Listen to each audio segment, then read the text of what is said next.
এই বৃষ্টির সন্ধ্যায় যখন কিছু মুখরোচক খেতে মন চায়, আর সেটা যদি হয় এরকম গরম গরম চিকেন পকোড়া, যেটা একদম বাড়িতেই বানালো, তবে কেমন হয় বলো তো? আমার তো ভীষণ ভালো লাগে চিকেন পকোড়া খেতে, তাই বিভিন্ন রকমভাবে বানানোর চেষ্টা করি। আর এটা কিন্তু খুব ইজি প্রসেস, দেখো সম্পূর্ণটাই আমি লিখে দিয়েছি। ভেবেছি আজকে গল্প করব, তাই আমি ইনগ্রিডিয়েন্টসগুলো একদম দিয়ে দিয়েছি। তোমরা দেখে দেখে ঝটপট বানিয়ে ফেলো। আর হ্যাঁ, কমেন্ট করে জানিও কেমন হয়েছে।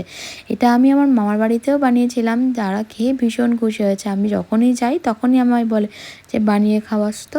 তোমরা যদি একবার বানাও তাহলে তোমাদের কাছেও সবাই খেতে চাইবে। আচ্ছা, কমেন্ট করে বলো তো, তোমাদের মাটন বেশি পছন্দ নাকি চিকেন?